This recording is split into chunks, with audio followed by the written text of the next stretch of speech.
Well, thank you. Before I get started, I notice a lot of friendly competitors and people in my industry. Just out of curiosity, how many people here are just strictly real estate investors or real estate related businesses? Okay. How many are peripherally related to what I do? Cool. I've got to figure out how many experts I have in the room to see how much I can deviate from the presentation. Well, seriously, thank you for coming today. We're going to keep it to about 30, 45 minutes and keep it open for questions. I would love an open dialogue back and forth. I love to hear myself speak, but I don't know that you're going to for 45 straight minutes. So please, if there's a bullet point that comes up, if there's a topic that you want, if there's a deal that you know of that you want to throw out to the group, just keep it interactive. It'll be a lot more fun that way. All right, so I'm here to talk about how do you sell a business? What's involved? What's there to be known? What is the process, etc. And let me preface by saying that I play in the small to medium size business arena. And small to medium size could mean anything depending on where you stand. So let me tell you what that means in my world. $1 to $100 million in revenue. Okay, that's small to medium. So whether you have a $1 million manufacturer of widgets or a $100 million professional services company, the steps that are involved in selling a business are exactly the same. Okay? And the steps are outlined on the board, and these are actually the chapters that we're going to go over. So I'm going to leave this up here just so you can kind of get an idea. But essentially, an owner decides to sell, you figure out a value, you put a package together, you market it, you find buyers, you put together buyer-seller meetings, you negotiate, you put together a letter of intent, you do due diligence, and you go to closing. Probably very similar to a real estate deal. Okay? So the difference between selling a business and selling a real estate deal is more of the psychology than anything else. Most people that own a business, that's their baby. Okay? So when they're selling their business, it's not like you're selling a building on the side of the road and you know that the cap rate is X and the value is worth Y, and it's really a monetary decision. Once you get into selling a business, it really gets into a lot of psychology. So although it's great, I've got an undergrad in finance and I've got an MBA in finance, which is great. I would trade both of those in for a psychology degree. Because my job is managing people. I know it doesn't make sense. What do you mean? Well, just like anything in life. The job is to manage the people. It's to manage people's expectations. Okay? So figuring out when to sell and making sure that the psychology of the client or the psychology of the seller is that they're ready to sell is one of the biggest steps. Okay? So when do people normally determine when to sell? The number one reason why business owners come to me is because they're either burned out / boredom. Okay? And what do I mean by that? They're working 60 hours a week. This is a typical example of a $1 million revenue company. Okay? I work 60 hours a week. I don't have any support. I don't have a right-hand guy or female. I do everything in the business. I need some help. I got to get rid of this. Okay? That's when you're at $1 million in sales. It's very hard to get to $1 million in sales. It's a huge accomplishment. It's extremely difficult to get over $1 million. Because once you get to $1 million, through borrowing, stealing, negotiating, you can figure out a way to get enough revenue that you're at $1 million. But you're doing everything. You're the sales department, you're the marketing department, HR, finance. So getting over that $1 million is very difficult. So when I say burnout and boredom, it's kind of a combination of I'm burned out just because I'm doing too much. Or I'm bored. Well, I'm not quite sure how boredom got on there. So we'll pass on that one. The second reason is retirement. The best reason to sell. Why do you think the reason of selling because of retirement is the best reason to sell? And I don't have any giveaways, so I'll give away some bagels in the front, whoever gets this right. I just went blank on my question. Who remembers the question? Why is it a great time to sell? Right, when you're retirement. Why does a buyer want to know that somebody is retiring and that's the reason for selling? You could set the active so that you're tax advantaged. Okay, wait a minute. I didn't realize we had smart people in the room. That's way more advanced. The business is taking you somewhere nice. Thank you. It should be stable. Yeah. You should have some money behind you to help the person do the transaction. Right, and both of those are right. Most importantly, and in addition to those two, if I'm a buyer of a business, and unless you've been a buyer or spoken to a buyers, they don't trust any seller. They don't know. If you've got such a great business, why are you selling? Well, if I'm 85 years old and I'm ready to go to Florida or go on to the next whatever, it's very easy for a buyer to understand that. If I was to sell a business, they'd look at me and say, well, you're young. Why would you sell? What's wrong with it? So, believe it or not, determining when to sell and the reason for selling will have an impact on a lot of things. It'll have an impact on value and have impact on opinion of the sale. So retirement's always a good, retirement and health are reasons for selling that a buyer can't have an issue with or be concerned about. But there's other reasons. There's economic factors. You know, 2008, 2009, I'm sure you remember, times were tough. Businesses took a dip. They either closed or they sold. Lack of operating capital, need for growth capital. Not many businesses have good relationship with their banks. Not many businesses are profitable enough or credit worthy enough to get a line of credit or to get a growth loan or expansion loan from a bank. So, what's the biggest fear of an entrepreneur is going out and selling and selling and selling and then not having a way to fund the business after they've sold. So you go out, you sell $1 million worth of whatever product, you got $1 million of AR, you don't have $1 million in the bank, you now have a working capital issue. So a lot of times, a business owner will just say, it's just getting too big. It's too big for me. I can't get the funding. I don't know if my skill set will take me to that other level. And now, better than selling would be to bring in an equity partner or to bring in somebody that has a strong balance sheet. But again, small business arena, 1 to 100 million, a lot of people, they're just not that educated or they just don't know that there are other options. Industry overview, if you're in the buggy whip industry still, you probably have a problem. You want to be out of that industry. Employee stability, which is probably a direct relation to management style. You know, if you've got a business and you're constantly getting new employees, that gets old. And then last is sales and cash flow. A business owner has given me every reason in the world why they want to sell. I've heard everything. At the end of the day, it all comes down to sales and cash flow. And let me tell you what I mean by that.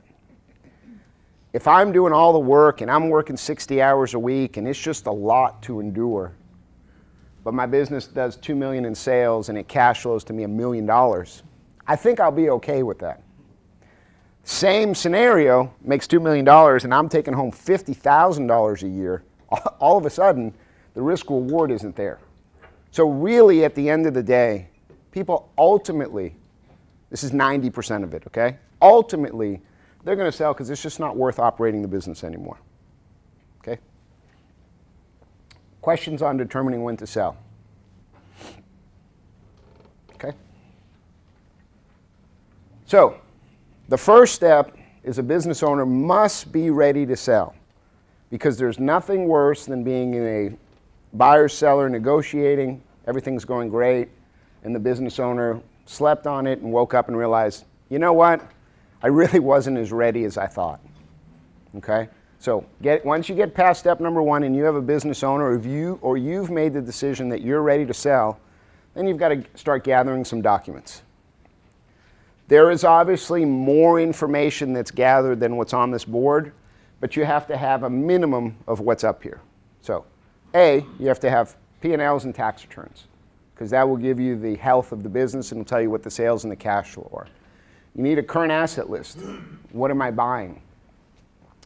You want to know, are the assets and liabilities, what are they, and also are they, and by assets I mean current assets, I'm sorry. a current asset list and then current assets and current liability list to see what's included in the deal on the net working capital.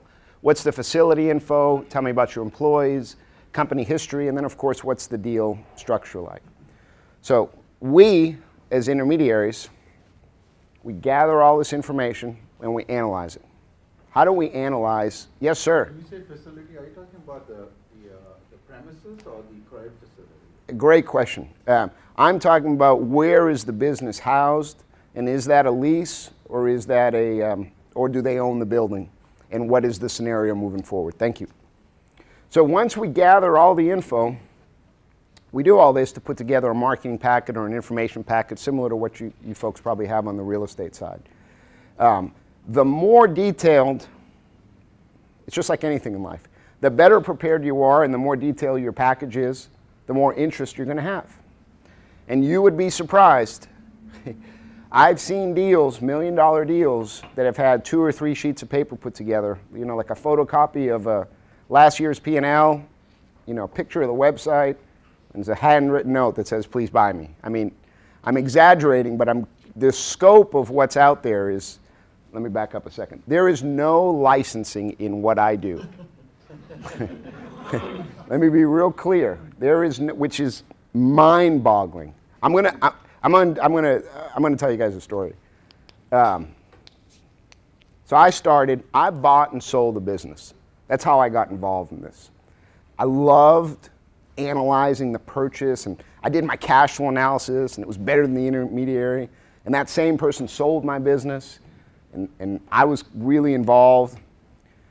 And it wasn't a big deal. But the intermediary made more money than I did buying, you know, first commission, second commission. And then I saw my take, and I said, well, wait a minute. I did all the work. This is a pretty good gig this guy has. So why am I telling you all this? So I decided that I'm going to be an M&A intermediary. So I went out and I printed out a bunch of business cards, and it said M&A intermediary right on it. So guess what? I was an M&A intermediary. Had no training. I'd never been involved before. Although doing one deal, believe it or not, gave me a heads up multifold on people that have been in the industry for a while. The reason I'm telling you that is I was out talking to business owners, going back to it's not licensed, helping them sell their business. I was 28. I knew what I was doing, supposedly, although looking back I had no idea, knowing what I know now. And I just kind of think of how dangerous it is that there were people out there like me. So of course, all the new guys, you don't want to work with them now, unless it was me 15 years ago. You want to work with guys that have experience. But I mean, seriously, it is a little scary. And that's why, you know, to find, whether it's the Vant Group or not, I'm not here to pitch the Vant Group. You know, if you ever are encountered where you have to be involved in an M&A transaction, experience, and longevity are paramount, more than probably any other industry, because everybody thinks they can do this. They buy some business cards and they say all of a sudden I'm going to start selling businesses, okay? So just be careful. Okay, so I gathered all this information. I'm going to put together a marketing package so that I can go out and start selling this business. All right, now comes the fun stuff. I hope everybody here is a finance nerd like me so we can really have fun. All right, how do you value a business? That's everybody's question, right? Now, I got to be very careful here. There is a real valuation company here called CBiz Valuation that does very formal, probably state-secured, investor-friendly valuations, real board-certified valuations. I am not a board-certified valuator, but I've valued 10,000 businesses over my career. I value them as what is the value that this business is currently worth on the open market with the current financing terms available. Totally different than what they do. They provide an amazing service. But I work on value in terms of, we'll call it market value. So, having said that, there's 2 parts of the valuation process that are involved, and they're both weighed equally, and sometimes one is weighed way more than the other. And it's the objective and the subjective, which we'll get into in a second. Objective is very clear. It's exactly what CBiz does. Okay? They're going to figure out what's your owner's discretionary cash flow, and we're going to get into what that means. It's another way of saying adjusted EBITDA or normalized EBITDA, free, whatever terms you want to use. It's the net benefit to an owner. Okay? Then you take the asset value, the inventory value, is AP and AR included, is there financing it, and is it an asset versus stock sale? These are the 5 or 6 primary objective factors that affect cash flow, which ultimately affects sale price. The next side is going to be subjective. Any questions on objective? Okay?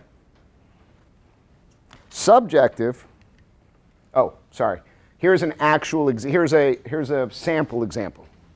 Again, remember folks, small business arena, where perks and owner add-backs are relevant to the discussion. So let's just take this. This is probably, with $268 in cash flow, this is probably $1.5 million revenue service company, okay? There's $100,000 of net income, $50,000 of depreciation, $20,000 of interest. The owner took $80,000 as a salary, and then let's just say these were his only 3 perks. Owner travel, $5,000, auto 6, and health insurance 7. Total net to the owner, $268,000, okay? Now, again, if you have a $100 million company and the owner is taking, a $10 million salary, then, the $5,000 of owner's travel really isn't that relevant. So you have to kind of gauge and be careful to not nitpick and try to get pennies out when you're dealing with dollars. But when you're dealing with pennies, in this small example, then as an intermediary, you need to create as much value as possible, okay? Well, in a real world, what this means in plain English is, at the end of the day, if I didn't take any money out of my business, at the end of the day, I should have $268,000 available to me as a buyer for buying this particular business. Does this example make sense to everybody? Do you have any questions on this? This is a very good, healthy, small little business. Okay? So this is the financial objective part of it. Well, then there's the subjective. And what people don't realize, and I'll take that other example, that $268,000, that's a lot of money, that's a good living. But if you just look at the P&L and the tax return and you see $268,000, you don't really have the whole story. And let me tell you what I mean. Let's say there's 0 employees, right? And let's say this is a, we'll call it a transportation brokerage business, right? People are looking for to ship stuff. You've got these connections. You connect people and you make money out of it. You're a broker, essentially. Well, if there's 0 employees and the owner's doing all the work, do you think that has a positive or a negative impact on the value? Negative. Right. Would you know that from the financials? No. Well, I mean, if you looked at salaries, you might see there's no salaries, but the real answer is no. So you have to start thinking about, is this business 1 year old and it just got started and they picked up 1 big client and now they have a great starting point? Or is this business 15 years old and they've had these clients for a while and it's recurring revenue, et cetera, et cetera? So length in business is important. Employees, we just went over that. The reason for selling, right? Am I 85 and I should be moving on, 95, whatever the age is now, or am I selling because I really just can't grow my business anymore? Well, if you can't grow your business, Mr. Seller, am I going to be able to? So again, the reason for selling is very important. Length of training. Are you going to pick up the next day and hand the keys over and say, thank you for buying my business? Or are you going to be able to stay for a while in possibly a commission-only sales role with some consulting on the side? You're buying a business for the first time. You don't know anything about the industry, and I just gave you those 2 options. Right now, what's more important, cash flow or this seller staying around to ensure that there's a seamless transition of my business? Subjective factors can outweigh the objective factors. Because everybody says, oh, this is what I hear all the time. Mr. Seller, your business is worth $5 million. What? My buddy just sold his business, and we were exactly the same. And he got $10 million. Oh, really? It's great. How did he get that $10 million? Well, you know, he got $1 million up front. He got $9 million of stock. Or he got $9 million in an earnout. Or, yeah, I gave him all my accounts receivable. Or so on and so on. There's no such thing. There is no MLS system where this house here is 4 bedrooms and 3 baths in Highland Park, and this one's 4 bedrooms and 3 baths, 2 streets down, and it's going to be Highland Park. It's going to be $322.50 a square foot. It doesn't exist because it's not possible. 2 houses are the same within a certain deviation. 2 businesses are never the same. A business, and same with real estate. Same with commercial real estate. A business is a living, breathing entity that is very tricky. I'm going to tell you a stat that's really going to blow your mind.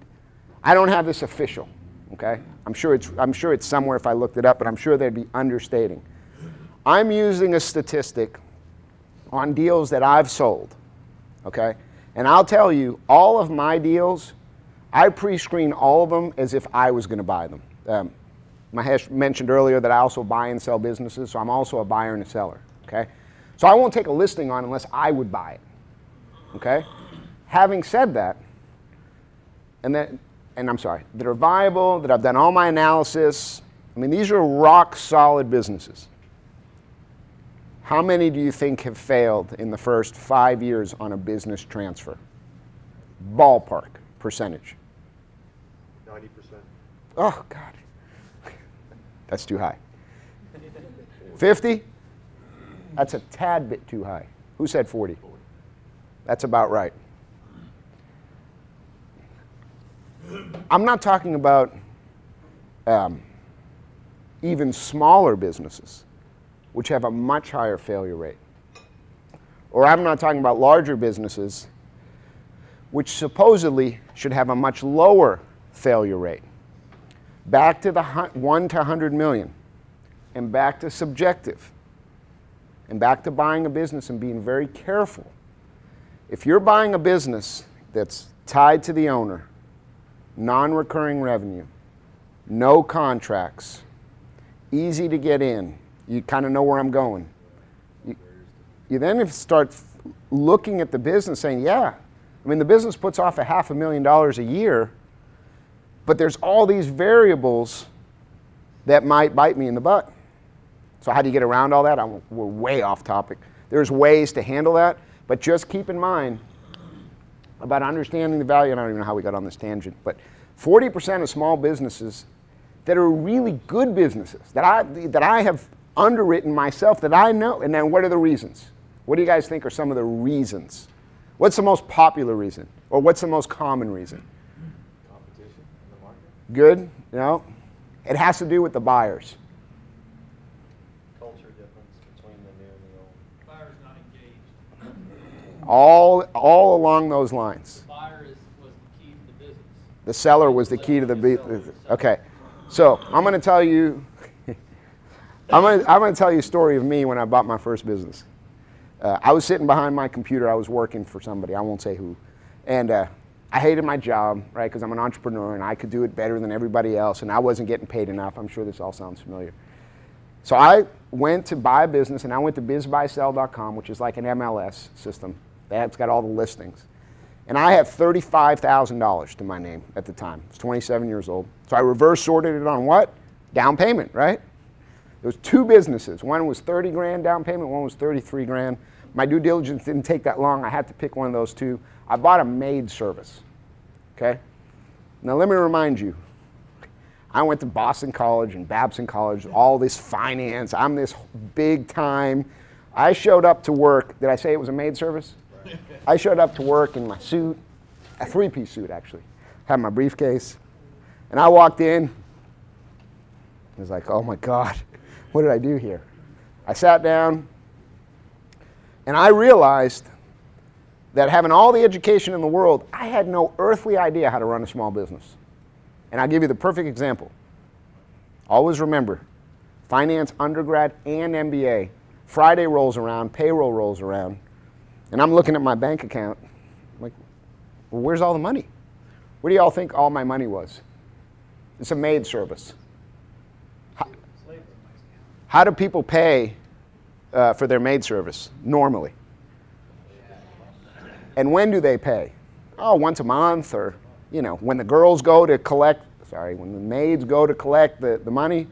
Well, it's Friday, I don't have any money in my checking account to pay payroll. So I'm starting to get life lessons. Okay, now picture, instead of it was $90,000. Instead of a $90,000 business, I bought $1 million business.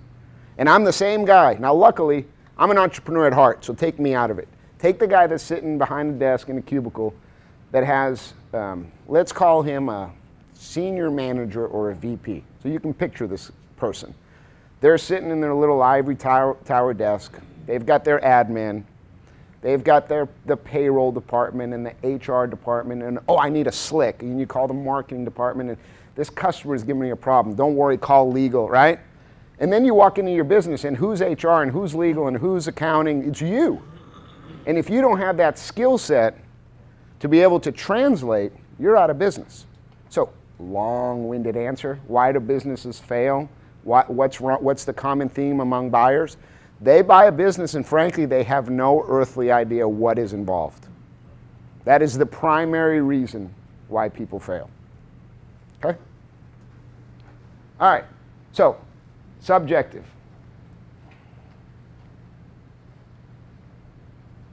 So, as an example, let's take that last business. $268,000 in cash flow, $1.5 million revenue. It's a service business. Provides a service. How much do you think that business would sell for? Assuming that all the subjective is okay. The business has been around for 5 or 10 years, got a couple employees, pretty good terms. Ballpark. And by the way, I'm ballparking to see who I want as a buyer in this room. $1 million, I would take you as, no, I would take you as a buyer. 600? Who said 600? 600? Anybody, anybody, anybody? All right. Buyers or sellers? You are a buyer. Great. You know what? That's an excellent question. You are a seller, and you two are buyers. How much is this business worth? You're a seller. 1.4 to 1.8. Ooh, I like that. Yes. So I would love to have you as a buyer, and I would hate to have you as a seller. In a polite way, of course. It's going to sell for roughly $750 to $1 million. Somewhere around there. Well, 750 to $1 million, 250 over 750, that's 33%. So we're talking about a difference of 33% of value. What, is it 750 or is it $1 million? That's a good question.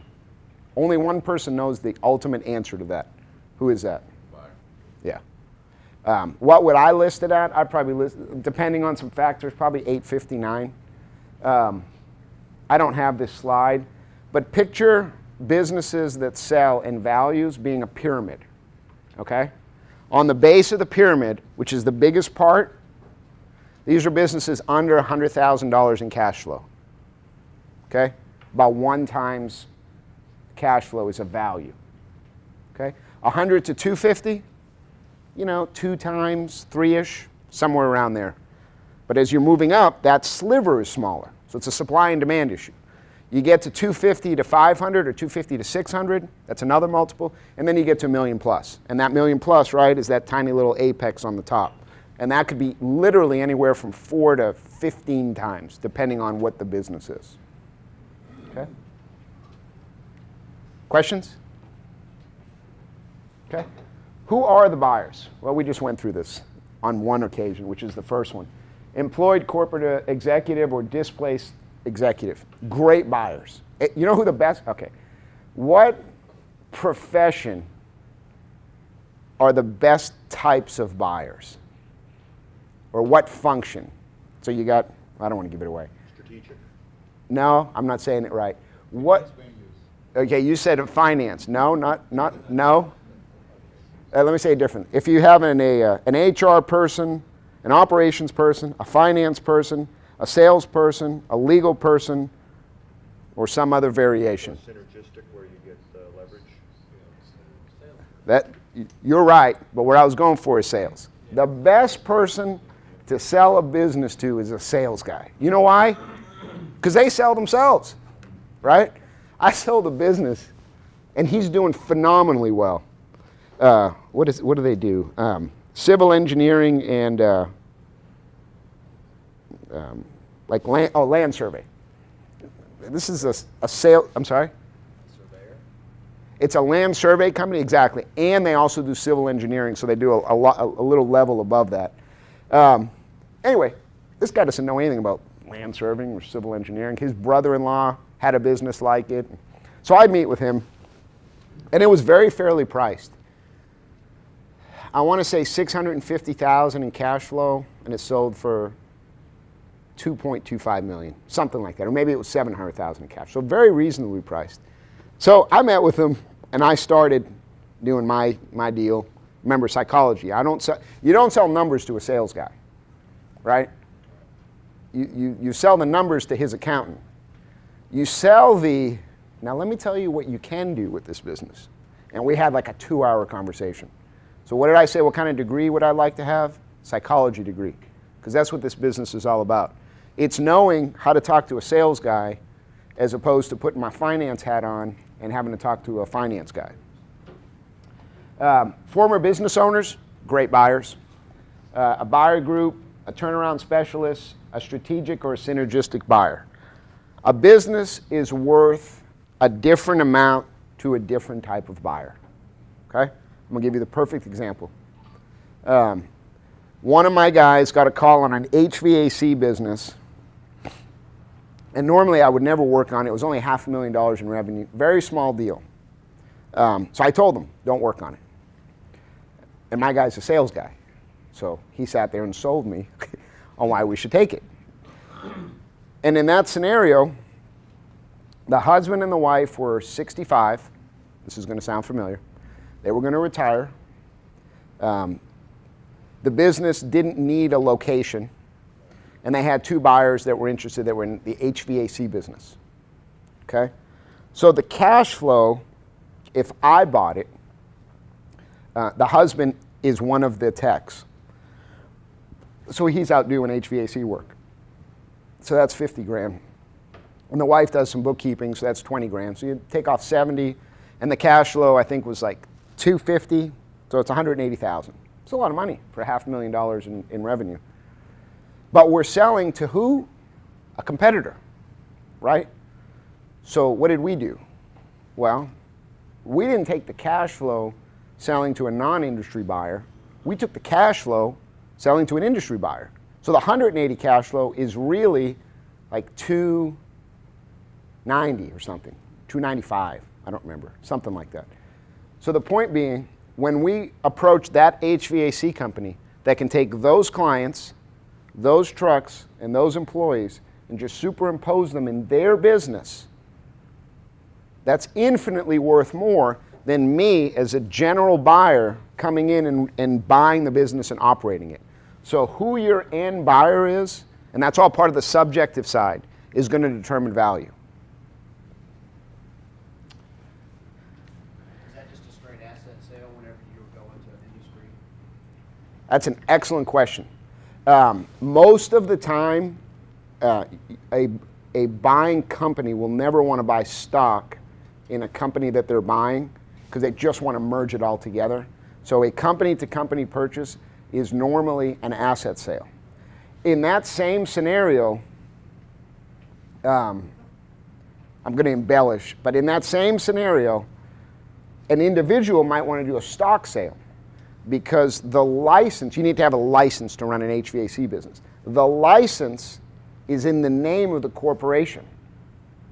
So in the scenario where it's not a buying group where they don't need that license and it might be an individual, a lot of times you can convince a buyer to do a stock sale. And there's a slide somewhere that talks stock versus asset. I'll kind of go over why you would or wouldn't want to do one or the other. Yes, sir? What Well, I might as well cover it now. So much better. Yeah. I'm interested, and I don't want to.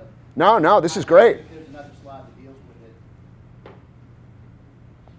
If we're representing a seller, getting it done as a stock sale helps them out on their taxes. How are you leveraging and convincing some of these groups that may be wanting to do an asset sale because it benefits the buyer, but you convince them to do a stock sale because it benefits your seller? Excellent question. Let me see how many slides we have left so that I don't run out of time. Okay. Excellent question. Everybody understand this question? So basically, always remember objective, subjective. Anything that's not cash flow is on the subjective side. And even though taxes are money, they're really on the subjective side because it's more deal structure, right? I forget, somebody famous said this. They said, look, you want to buy something of mine? I'll let you set the price if you let me set the terms. Okay? Think about that. You want to sell your business, it's worth $1 million. But you love your business, so you want $2 million. So I say, no problem. You want $2 million, I'll pay for it. Even though it's only worth $1 million. I'll pay you $1 a day, every day, until it's paid off. Would you pay $2 million that way? Of course you would. Because the terms are in your favor. Or, I'll pay you $2 million only if the business does $10 million of revenue for the next 5 years. So remember, when you're negotiating, I'm getting back to your point, you're not just negotiating price. Price is irrelevant. What? What do you mean price is irrelevant? Price is irrelevant. What you net is relevant. What is guaranteed is relevant. And what do you have to do to get your money is relevant. Do you have to stick around? Do you have to sell? Do you have to do X, Y, and Z? What's your name, sir? Ashton. So Ashton brings up a great point. Now he's talking about stock versus asset sale, okay? And when we're talking stock versus asset, we're not just talking, Ashton's talking about it from a financial point of view, okay? Financially, one is better than the other for both parties. I'm going to add a layer on that and say it's not only financial, it's liability-wise. Let me tell you what I mean. You got business for sale, it's $1 million. And they build something, whatever they build, and there's liability associated with it. They're a construction company. And so Jay wants to buy, you want to buy my business? Thank you, appreciate that. And she's going to offer me $1 million for my business, and we want to treat it as an asset sale. I want to treat it as, she wants to treat it as an asset sale. The way, I'm not going to bore you with taxes. Okay? When you sell a business, it's a capital gains event. Okay? When you sell a business on an asset basis, it's a capital gains event. And if you have anything other than a C Corp, you're perfectly fine. You're going to pay 20% in capital gains tax. You're going to pay 3.8% in Obamacare tax. For those of you that voted for Obama, you can clap now. Anyway. Not the arena for political views. So it's 24%, right? It's $1 million sale price minus whatever your basis is, kind of like real estate. Let's say your basis is $500,000. You made $500,000 profit times 25% or 23.8. You would pay $125,000 in taxes. Okay? If you're anything other than a C Corp, and correct me if I'm wrong, then selling assets or stock really doesn't materially matter. Okay? There's other issues why it might. If you have a C Corp, you have a big problem. A C Corp is treated, every other entity is normally treated as a pass-through. All the income comes to you. A C Corp, you have all the income come out of the company corporately, and then you individually have to pay a tax on it as well. So if I sold that same business for $1 million, $500,000 baseline, you have a $500,000 profit, you're going to pay, as a C Corp, let's call it 35% of that. That's $165,000. You're left with $335,000. Then you pay another 35% on the $335,000. So you're left with $210 or something. So effectively, it's like 52% taxes. Okay? So back to your point. And one more thing. So not only is there a financial consequence, but when I buy when a buyer's attorney is always going to recommend that they do an asset sale, 100% of the time, unless there are some sort of licenses or contract. Let's say you have a contract with Coca-Cola for 10 years in the company name. You might not want to ruffle any feathers with Coca-Cola, and you might say, hey, let's do this as a stock transaction. Okay? Very rare. The real reason you don't want to do a stock transaction is unforeseen liability. Okay? I bought this construction company. A guy slipped and fell 2 weeks before I bought it. He didn't file a claim. Now I own the stock. Now I'm responsible. Is there prior insurance? Sure, there's everything in the world, but you still have to deal with it. And it's still going to cost you something, no matter what you have for insurance, whether it's time, resources, or money. So back to your question. Every buyer is going to say, well, I want to do it one way, and every seller is going to say, I want to do it another way.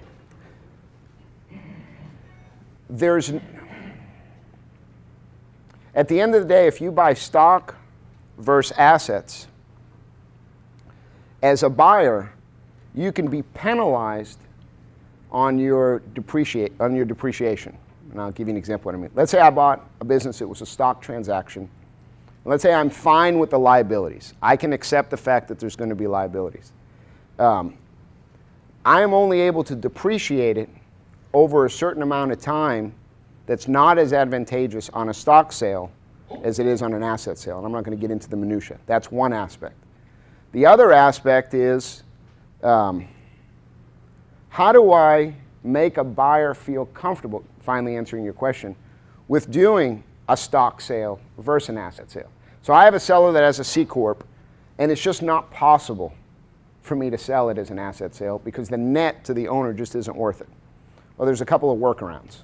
One, you can offer a more favorable price, because at the end of the day, shaving a little off the price versus weighing the tax consequences, you have to do that mentally. What do I keep saying? The sale price is not the most important thing.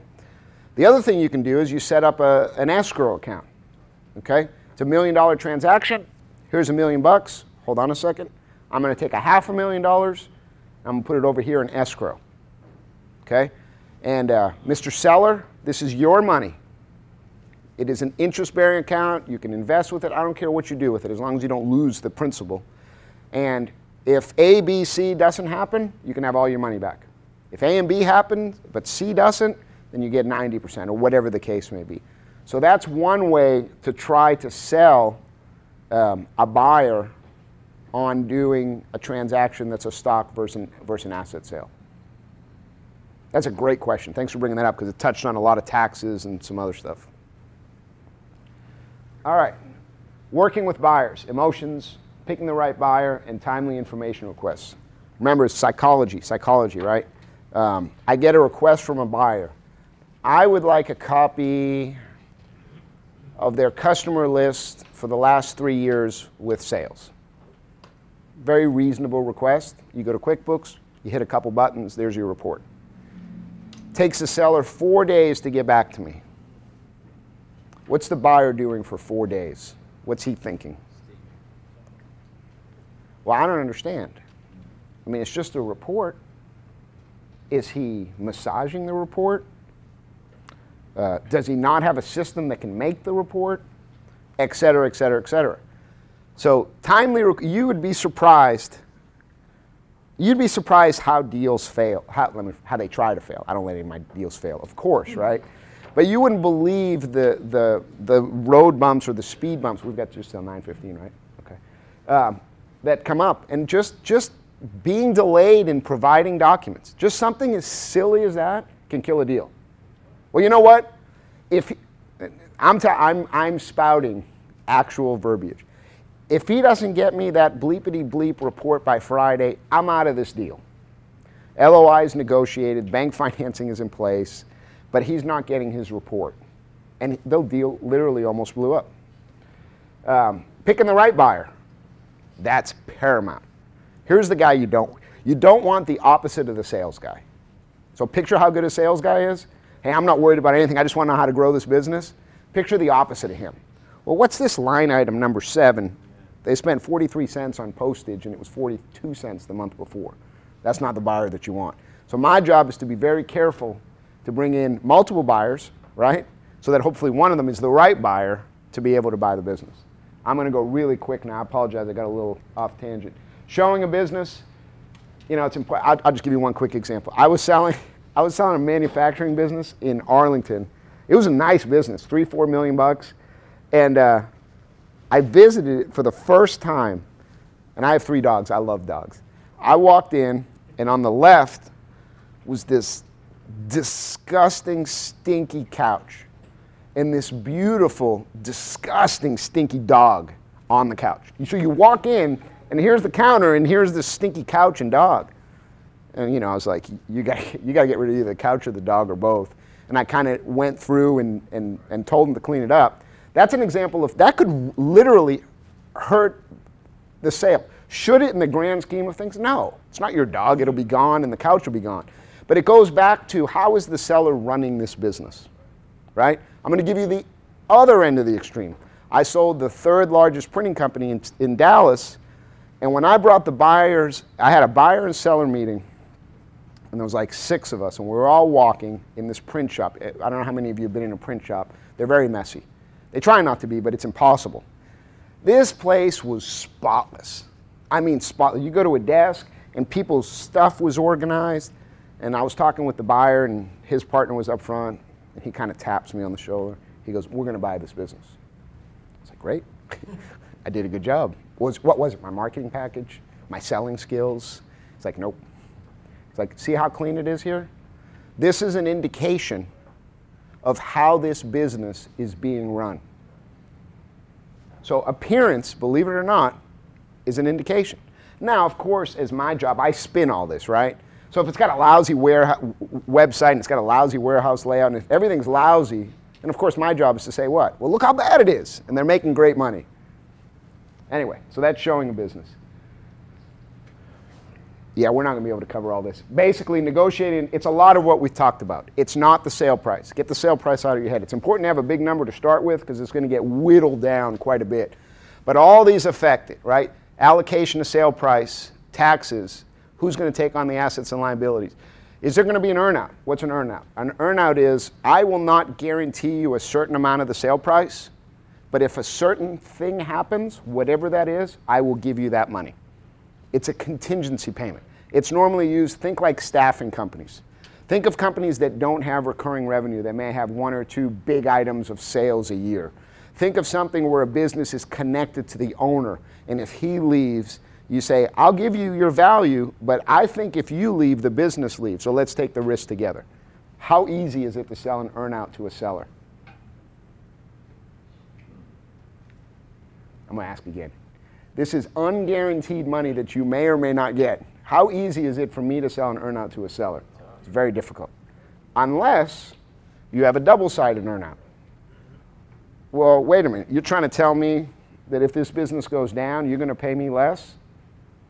Well, how about if the business goes up, you pay me more? So that's how you can kind of get around an earnout.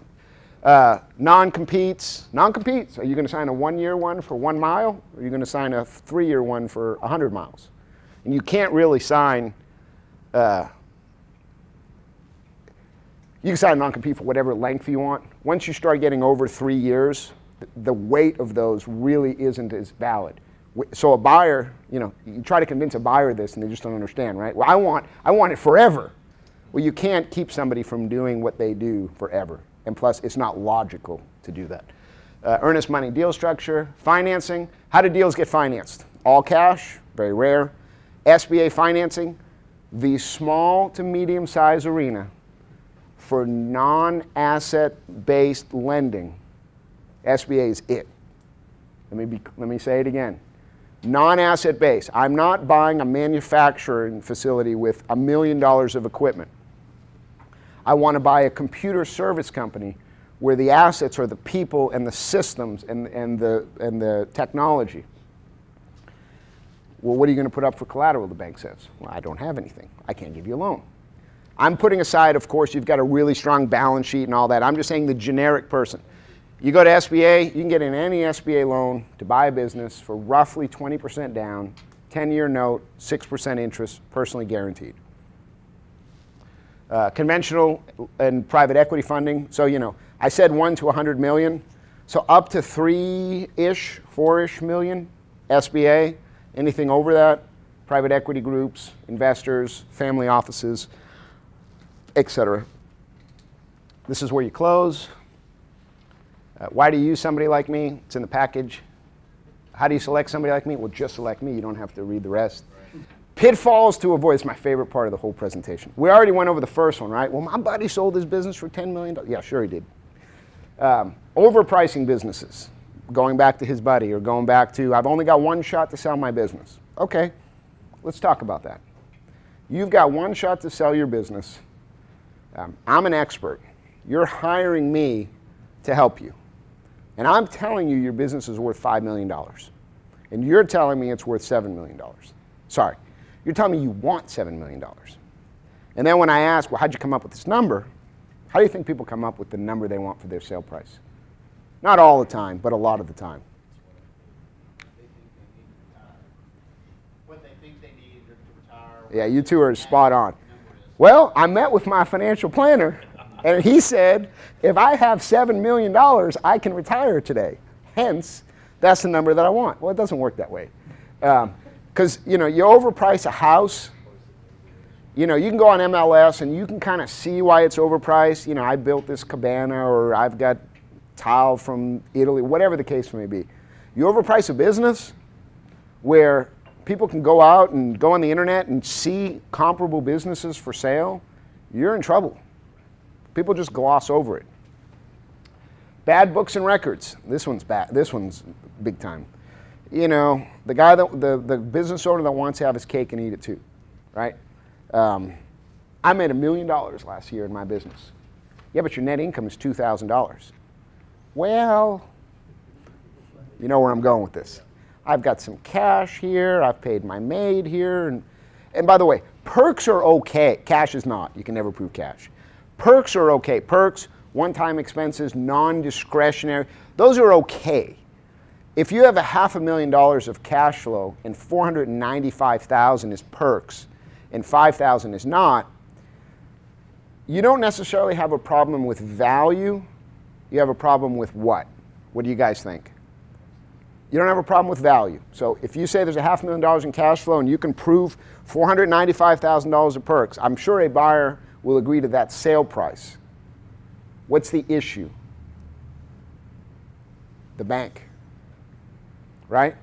Mr. Banker, I would like a loan for $1.5 million on a $500,000 cash flow. Oh, no problem. You slide in the books and records. I see 5. Well, you know, there is no well with them guys. You know, they're not going to accept the maids and the thises and that. So keep clean books and records. Make sure you can prove your owner perks. This happens all the time. Well, yeah, I've spent about $100,000 on meals and this and that, and whatever the case may be. And then you get into due diligence, you know, it was $3,200. So you got to be real careful about stuff like that. Year-end adjustments is probably the most annoying thing that I encounter with clients. When I sell a business or start getting a buyer in October, November, December, January range, where you've got 2014 numbers, but they're annualized, they're not finished, and you're hoping they come in right because you're pricing the business off of the most recent, and then the owner does this. Well, I'm about to sell, so I need to pay as little taxes as possible. So I'm going to shift a whole bunch of income into the following year, or I'm going to pay a lot of bills from the following year into this year, and then you get your 2014 tax return and you try to go to the bank and explain to a buyer what happened, and nobody's going to listen to that. So you can't have your cake and eat it too. You can't save all this taxes. You're going to pay the piper. One way or another, you're going to pay the piper. Are there any wonderful attorneys or CPAs in the room? Which one? CPA, right? Attorney? Oh. You got earplugs? Attorneys and CPAs are the best people in the world to have on your team. and they are also the worst people to have on your team if they've never done an M&A transaction. I'll give you an example. You get a real estate attorney trying to draft an asset purchase agreement on a business purchase and starts focusing, everything that he focuses on a real estate deal with collateral and assets and structures it that way, you're in for a disaster. You've got a CPA that doesn't understand what perks are.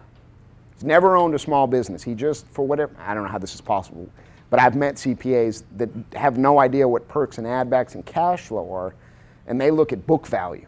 Well, I think you should pay $500,000 because that's the book value. You know, there's $1 million of cash flow, let's say. So CPAs and attorneys, extremely needed. Very valuable service. Make sure you find one that understands it. You're not going to go to an ophthalmologist to look at your foot, right? Don't go to a general attorney or CPA to try to help you in an M&A transaction.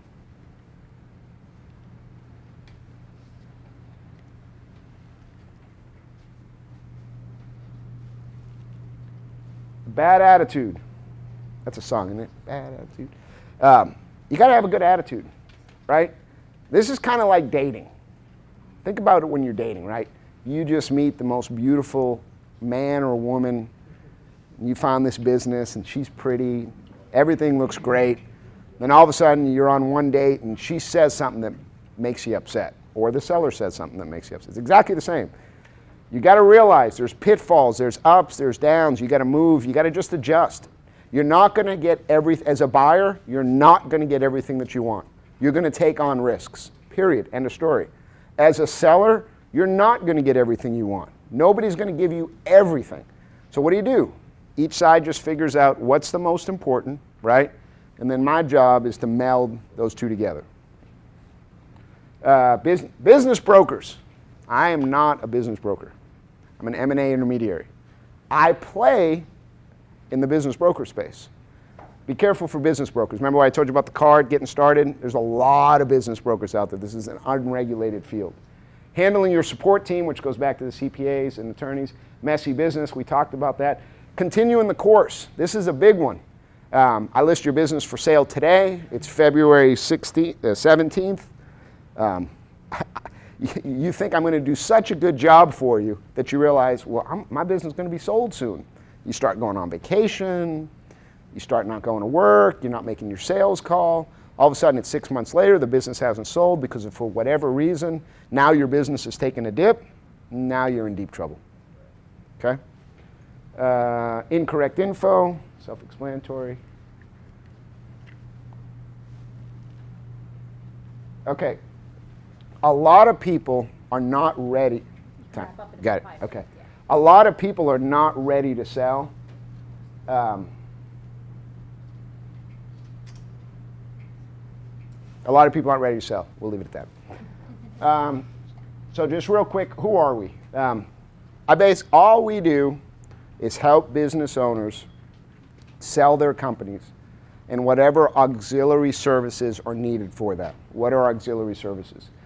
We provide investment banking or debt or equity funding. Okay? You want to sell your business, we help the buyer get financing. You want to grow your business, we can help the seller get financing.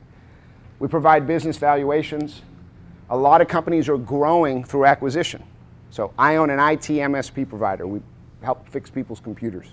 It's very hard to get salespeople, and it's almost impossible to get new business. So we're just going out and buying our competitors. A lot of companies are doing that. And then lastly, facilitation. Somebody has a buyer or a seller, and they just want to know how a deal works. Since this isn't about me, I won't go over this stuff. It's all in the package. If you want a book, I wrote 2 books. Very, very creative titles. Exit is when you're selling. Entrance is when you're buying. If anybody wants a copy, I've got a PDF versions that I'd be happy to email you guys. It's been a pleasure presenting to you folks. I'll open it up for final questions, if any. Yes, sir. One observation, I spent 30 years as a commercial banker, and I once upon a time saw a buyer that had identified a seller, and the seller had lots of issues. The buyer spent far too much time with the seller, ultimately kind of laid their cards out as to what their plans were, fixed the business before the business got sold, And the seller ultimately said, you know, we don't need to sell now. There's a pitfall there. There really is. And I'll mention this one last service that's not up there because it's new. A lot of times people come to us like that, we're not ready, blah, blah, blah, and I would just farm them out, sorry, call me in a couple of years. We now have an advisory division where basically nobody's ready to sell, put it that way. Nobody's ever ready to sell. We've got an opportunity now to put people through our program so that they can be ready to sell. Even if you don't want to sell, this is just like E-Myth. For those of you that read E-Myth, it's the same idea. E-Myth's all about run your business like a franchise. What they mean by that is have policies and procedures in place that anybody can run your business. What we do is the same. We come in and say, whether you're ready to sell or not, your business has to be run a certain way. And we have advisors that help people out with that. I really enjoyed all of you guys. I'll stick around for a couple minutes if anybody wants to catch up, but it was a pleasure meeting all of you. Thank you.